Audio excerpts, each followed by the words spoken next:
All right, guys. Just panning around. Everybody here at Occupy Flint is eating lunch. The 99% is partaking of some jambalaya. Vegetarian jambalaya. This is what democracy looks like. This is what democracy looks like. It looks like jambalaya. No occupying your stomach jokes. I wasn't aware. I'm so tired of Occupy jokes. So what's your name? My name's Jake. How you guys doing? Not too bad. Not too bad. How long have you been with Occupy? 29 days, something like that. What day is it? Like day 35. Yeah, I've been here like since day 5 or 6, so whatever that is. How'd you find out about it? I got gotten a hold of on Facebook by one of my friends down here, and I decided to come down. I was actually in Mount Pleasant at the time. Came on down to help out, you know, make my voice heard, try to help out with some community actions. Excellent. I love this. I've known most of these people for like 25 days, but they're like family to me. Right. I trust them with my money, my life, all my stuff, and my tent. Sweet. All right. Thanks for contributing. Thank you, sir. This fellow over here, I met him at Occupy Detroit. Still can't afford a lobbyist. That's why I'm here. So you're gonna be your own lobbyist. The everyman can't afford a lobbyist, so I'm gonna be a lobbyist for the everyman. Well, what's your name? My name is Justin. Justin? How long have you been with Occupy Flint? I've been here since day one. Excellent. I've been on the little team to help organize, before the October 14th kickoff. Now, were you an activist before this, or is this the first activism? This is my first bit of activism, activism that I've really cared about. So This is really addictive, isn't it? I believe it's the right thing to do. Like if somebody's not doing anything in their life, and they're just sitting at home with their retirement already filled out. And, Right. Yeah, it is a lot harder to reach people to teach them that there is a problem when they are currently not experiencing it. That's something I run into all the time in my activism, particularly on the radio, is trying to talk to people who are already with their 2.5 kids in their gas guzzler cars. When the first time I heard about trickle-down economics, I was middle class, and I was thinking to myself, wow, the trickle-down level is going to probably be me, because I'm one of the few people, like one of the bottom lines for people that qualify for an actual loan. So I have a term for trickle-down economics. It's when the 1% take out their junk and pee on the 99%. That's trickle-down economics. Trickle-down economics is basically a bunch of rich people hoarding their money and giving somebody here, I have $10,000 to start a business. Yes, and then so they're still hoarding it, so that's all you get, Cut taxes to the rich, and supposedly in theory they're going to give us all jobs. But what happens instead is they use all those tax cuts to facilitate their outsourcing. Oh, and standardized living. Standardized living is awesome, right? Standardized living is fucking horrible. Well, thanks again for being on. Hi. Hey, what's up? What's up? Not too much. Welcome to V-Radio. V-Video. Yeah, that's just my video portion. So tell me, how long have you been with Occupy Flint? I'll say, guesstimate, maybe 3 weeks. How'd you learn about it?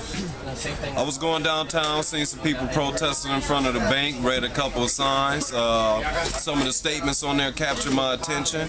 I asked about them. They told me they was located, right where we're standing at, Tent City or whatever. So after a conversation, I left, went and got a tent, came back, and it's been on since then. That's awesome. So it just got right in your blood right away, huh?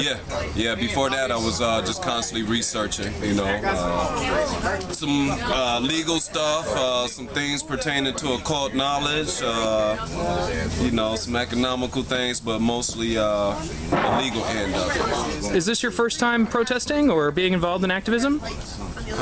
Yeah. Excellent. Well, this is my first time, I'd have to say, doing stuff on the ground. I've been an internet activist for years. Okay. So, but all right. So give me a good memory, something that really, you took with you that you're going to tell your grandkids about that you've done here at Occupy Flint. Well, through a lot of research, I have come to find out that there are a lot of things that operate within the background. Okay, these are not things that's talked about in school. These are not things that's talked about at the job or your social clubs or things of that nature. So basically what I'm here is to unite my voice with others, and to raise the awareness of the corporate slavery that's going on that people are not aware of, and that our corporations are directly tied in with our government. So we have some legal issues at hand, so that's where I come in at, and that's what I want to make heard. I don't think we have to fight against anything. To be peaceful is to withdraw from the thing that is, usurping your power from you. So that's what I tell people all the time. This is a war of minds. This is us trying to reach the people's minds and wake them up. Right. And being violent in many cases doesn't really accomplish that. It accomplishes the opposite. So, and if the mainstream media gets a hold of that, that's all they're ever going to talk about. They're going to talk about, well, somebody threw a bottle. They're not going to talk about why we're here. They're not going to talk about what we're doing, what we're thinking, or what message we have. And see, that's one of the unique things about our occupation is that we're on private property. So we're not going to have the same confrontations as other cities as far as police brutality, pushing them off public land or whatever. So we have the room to think, and to unite, all the thinking people, to come up with a plan and a strategy and to execute that plan and strategy. So I definitely love the Occupy movement in general, and just the kind of the vibe of being surrounded by people that you can actually have intelligent conversations with. Exactly. You know what? Just last night or the night before last, right? I was having a discussion. I was saying my first home is now my second home, and this is my first home now because this is the place where I can have a conversation about quantum physics. I can have a conversation about the Uniform Commercial Code. We can have conversations about how corporations are operating in the background with our government. Right. And these things don't really take place at home for me.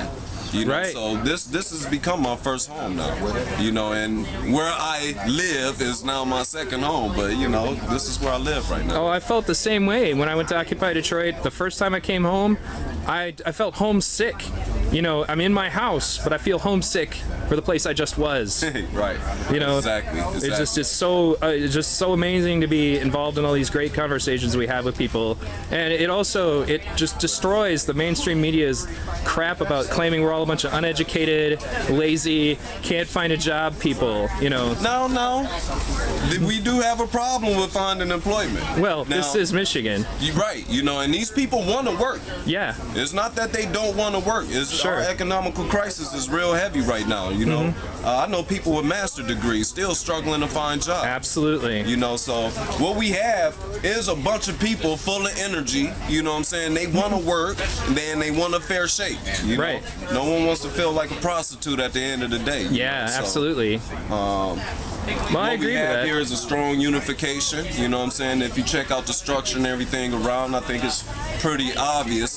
This is not put together by lazy people at all. Right. No, I agree, and it's definitely a great energy. Thanks again for being on. All right. Well, thank you. Yep. Hi. Hello. Go ahead and introduce yourself. I'm James O'Day. I'm a student at the University of Michigan Flint. I made the jambalaya earlier. Excellent. But yeah, that's me. I study philosophy at the university, and I try to do whatever I can for these guys here while I'm working through my university to support the movement, basically, to support progressive thought, progressive society, and to show that the youth isn't some apathetic me generation that is sort of what everyone's afraid of, that there are passionate youth that are going to bring this back and are going to keep pushing forward. And this whole Occupy movement is a sign that our generation has just as much, if not more, fight in them than the rest to try to actually turn this thing around. That's one of the most inspiring things that happened for Occupy for me, was when the people show up who used to be part of the 60s, protests or the civil rights movement. We have a lot of those people in Detroit. A lot of veterans. Like we had a guy here earlier actually visiting you guys who's part of Veterans Against the Vietnam War. And it's amazing to see those two generations meet. We have this really charming lady who drives around in a little scooter because she can't walk, and she just has this giant smile on her face the whole time, and I ask her why she's so happy. She's like, I'm home again. There's a group of socially aware people I could be part of. Now, philosophy, is that going to be your major, or? Oh, that's my major. I'm a research assistant also, so I plan on being a professor. and I plan on writing about this kind of thing. I plan on trying to be a voice for this side of our time, basically, and following it through the rest of my life. Because I don't think anybody here plans on this dying out. I don't think anybody, anywhere around the world in these cities plans on giving up on making society, making the whole of society a better functioning thing, where we have less inequality, less injustice, less, prostitution, as people have called it. So, yeah, that's about it. One of my favorite thinkers is Bruce Lee, and he was a philosophy major. Yeah, and at one point, his future wife said, "Philosophy major, what are you going to do with that?" He says, "I'm going to think deep thoughts about being unemployed." I do. Actually, I have a job, but yeah. It's all about doing what you love, and that is what I love. And social philosophy actually is the side of it that inspires me the most, because I think some of our biggest problems is we live with immense injustice. We live with people who have millions of dollars extra and people who can't afford to eat on a consistent basis. Right. I mean, this isn't even a tough question. Like, this business model of the United States or of capitalist society is not a good model as far as everybody's concerned. It's as much as the tiny, gilded, outer, upper echelon 1%. So I guess that is the mantra after all. That gets to make the choices there, and that's just not. That's not how things are going to be anymore. Well, it's certainly not democratic. It's actually a plutocracy. Exactly. Yep, that's my favorite. That's the word, everyone. You got to credit Michael Moore and Capitalism: A Love Story for bringing that word to my attention. I usually, that's what I say on V-Radio all the time. I'm like, this is a plutocracy that's pretending to be a representative democracy. And that's exactly what it is. And that's what's so frustrating about it. And it's so frustrating because it even has the people thinking some people thinking they have more voice than they do, thinking that, because the thing is you can't even even the level of the citizen isn't deep enough to cut to the chase here. The point is we have a bad value system that we're passing on to our kids. Getting the dollar, getting ahead, this sort of, almost, the stronger eat the weak mentality that comes along with the principles of scarcity and everything that's built into capitalism. Get everything you can, exploit who you can. I mean, these are the implicit messages. And that's what's got to change. I don't know which we have to change first, but the value system, for me, that's the biggest thing. And this group of people, this Occupy movement, is a group of people with the right value system: community first, fairness first, equality first, actual democracy first. So, That's awesome. It's funny when you study the playbook that many of these people value. I mean, you talk about philosophy. If you've ever read any Ayn Rand, that lady scares the hell out of me. Yeah. And then the people that, if you've ever read her work, like especially, it could be like the Mein Kampf for the neoconservative movement. It's the whole attitude that, anybody who's not successful is obviously inferior, referring to the, as she puts it, non-productive people as like subhuman almost, is the way she treats them. Ayn Rand is, I've never gotten really along well with her thought at all. I prefer to think of it in, John Rawls, social political philosopher, put it this way, that even, at the very bottom with capitalism, even if you commit yourself to the idea that the best rise to the top, the cream of the crop rise, but you also commit yourself that the people with less, the less desirable skills for that environment or for that society fall to the bottom. Right. Now, the thing is, to use the analogy of a race, the fastest wins the race. But does that mean that the fastest deserves more food, deserves more, just because you're born with a set of traits that our society admires does not mean you're intrinsically more valuable.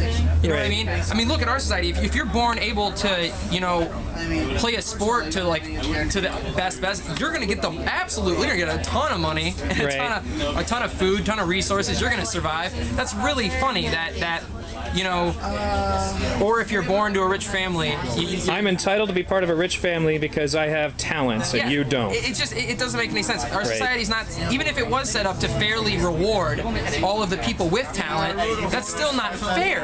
Right. Because you are not imparted, or you are not entitled to more because you are more talented. Right. Human beings we want to believe that human beings are actually equal. Sure. Everything, and they're all just like flopping around, just like they really. Yeah, that's how I feel about this whole thing. I think this is finally a movement toward humanity for once. Sure. You know, a movement toward equality and everything. And all I did was cook food for people because I just want to support them. I mean, I'm still going to college and everything, so.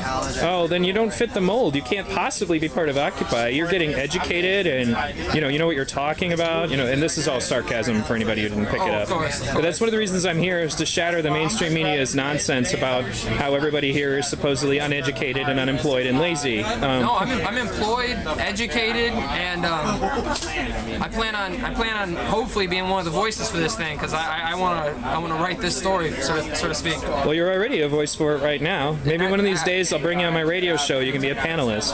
Hey. All right. Well, thanks for talking to me. Hey, thanks for talking to me. Hello. Go ahead and introduce yourself. My name is Adam Garrix. Okay. How long have you been with Occupy? Since October 14th here in Flint. Oh, you got Excellent. How'd you learn about it? I was paying attention to what happened with Wall Street, and then a bunch of local yahoos decided to organize something here in Flint, and I tagged along for the ride. Sure. So you've been here for a while then. 5 weeks. 5 weeks. Wow. And you got any significant memories or things that you're gonna take with you and tell your grandkids about that you've done here?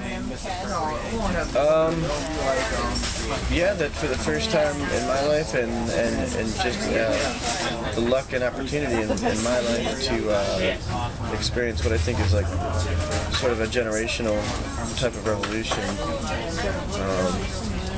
It was a long time coming, and it just kind of culminated all together, all at once. Everybody's issues. Right. So I think I'd take that with me, that I was happy and happy that I was lucky enough to be a part of it. So. Excellent. Well, yeah, you get to be part of history, doing something meaningful. Definitely. I mean, would you say that it's changed your outlook on life? Do you look at life differently? No. No? You pretty much were already kind of a out-of-the-box thinker? I've been an activist for years, but I don't think anything's changed, or it's not changed much. What's your activist background, if you don't mind me asking? I used to be in AIDS activism in California. A group called ACT UP. They're pretty well known back in the day.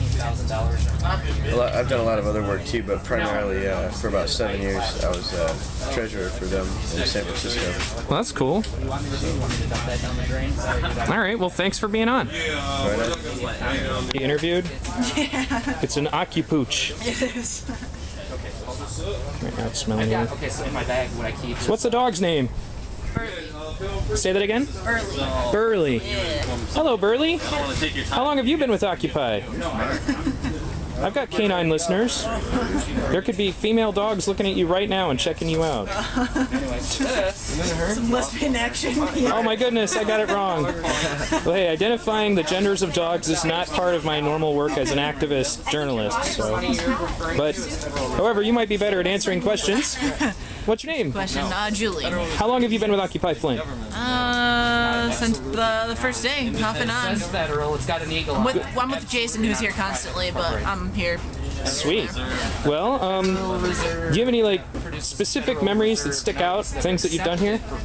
I would say mainly the solar and everything like that is just I don't know, that seems like about the best part. Being able to charge batteries and wood stove is a good thing. Without burning any coal, without burning any gas, no hydraulic fracking involved. Not at all. No Arabs who needed to be shot. No. Yeah.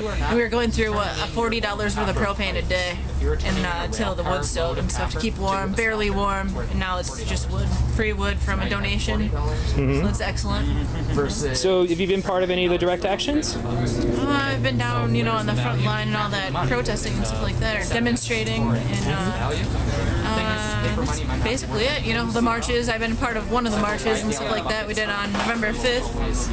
That was really great. We had tons of people here, tons of drums going down the road, steel drums, and all that. So I do, cool. in fact, remember the 5th of November. Yes. You can see from my little button Yes, here. the gunpowder treason, right? Yes. That's actually what got me started. Was watching V for Vendetta was what inspired me to actually go ahead and do this internet activism thing. And the reason I'm known as VTV on the internet is that little part where he takes